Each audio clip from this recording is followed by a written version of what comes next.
പച്ചരി വെച്ച് നമുക്ക് ഈസി ആയിട്ട് ചെയ്യാൻ പറ്റിയ നല്ലൊരു ബ്രേക്ക്ഫാസ്റ്റിൻ്റെ റെസിപ്പിയാണ് കേട്ടോ ഷെയർ ചെയ്യുന്നത്. എല്ലാവരും ഒരു വട്ടെങ്കിലും ഒന്ന് ട്രൈ ചെയ്ത് നോക്കുക. അപ്പോൾ നമുക്കിതെങ്ങനെയാണ് ചെയ്യുന്നതെന്ന് പെട്ടെന്ന് നോക്കിയിട്ട് വരാം.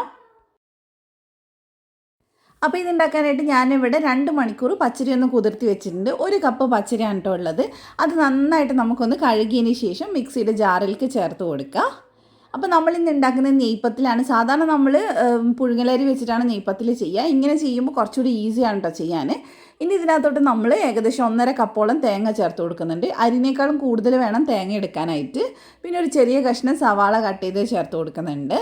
പിന്നെ അതേപോലെ തന്നെ ഒരു 1/4 ടീസ്പൂണോളം വലിയ ജീരകം ചേർത്ത് കൊടുക്കുന്നുണ്ട്.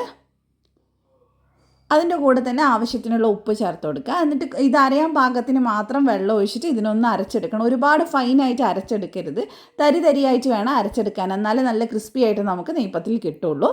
അപ്പോൾ ഞാനിത് അരച്ചെടുത്തിട്ടുണ്ട്. അപ്പോൾ നമ്മൾ എത്രത്തോളം വെള്ളം ഒഴിക്കുന്നോ അതിനനുസരിച്ചിരിക്കും നമ്മൾ ഇതിലേക്ക് ചേർക്കുന്ന ബാക്കി ഇൻഗ്രീഡിയൻസിൻ്റെ കണക്ക് കേട്ടോ. അപ്പോൾ അത് ഇത്തിരി അങ്ങോട്ടും ഇങ്ങോട്ടൊക്കെ വ്യത്യാസം വരും. അപ്പോൾ ഞാൻ ഇതിലേക്ക് റവയാണ് ചേർത്ത് കൊടുക്കുന്നത്. അപ്പോൾ ആദ്യം തന്നെ ഞാൻ 1/2 കപ്പ് റവ ചേർത്ത് കൊടുക്കുന്നുണ്ട്. ടോട്ടൽ ഞാൻ എത്ര ചേർത്തു എന്ന് ലാസ്റ്റ് പറയാം കേട്ടോ. പിന്നെ അതേപോലെ തന്നെ 1/4 കപ്പ് അരിപ്പൊടി ചേർക്കുന്നുണ്ട്. ഇടിയപ്പത്തിനൊക്കെ എടുക്കുന്ന പൊടിയാണ്. അപ്പോൾ ഒന്ന് മിക്സ് ചെയ്ത് നോക്കുക. അപ്പോൾ ഇത് കുറച്ച് ലൂസായിട്ട് തന്നെയാണ് ഉള്ളത്. ഇനി ഞാൻ വീണ്ടും 1/2 കപ്പ് റവ ചേർക്കുന്നുണ്ട്. അപ്പോൾ മൊത്തത്തിൽ ഞാൻ 1 കപ്പ് റവ ചേർത്ത് കൊടുത്തിട്ടുണ്ട് ഇത് ചെയ്യാനായിട്ട്. അപ്പോൾ നന്നായിട്ട് നമുക്കൊന്ന് മിക്സ് ചെയ്തെടുക്കാം. നമുക്കിത് മിക്സ് ചെയ്തതിന് ശേഷം ചെറിയ ബോൾസ് ആക്കി എടുക്കാൻ പറ്റണം. അതാണ് കറക്റ്റ് പരുവെന്ന് പറയുന്നത്. അപ്പോൾ നല്ലപോലെ നമുക്കൊന്ന് മിക്സ് ചെയ്തെടുക്കാം കഴിവിച്ചിട്ട് തന്നെ. ഈ നമ്മുടെ മലബാർ ഏരിയയിലേക്ക് ഓൾമോസ്റ്റ് എല്ലാവർക്കും അറിയുന്നതായിരിക്കും. ട്രൈ ചെയ്യാത്തവർ ആരെങ്കിലും ഉണ്ടെങ്കിൽ എന്തായാലും ഒരു തവണയെങ്കിലും ഉണ്ടാക്കി നോക്കണം കേട്ടോ. എളുപ്പമാണ് ചെയ്യാൻ.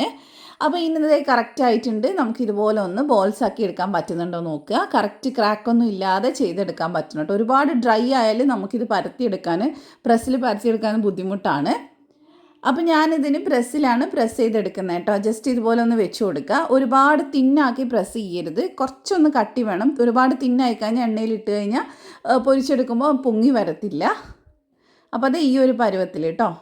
കുറച്ചൊന്ന് കട്ടിയുണ്ട്. നമ്മൾ സാധാരണ നെയ്പ്പത്തിൻ്റെ കട്ടിയല്ല, എന്നാലും ഈ ഒരു തിക്നെസ്സിൽ വേണം നമ്മൾ എടുക്കാൻ.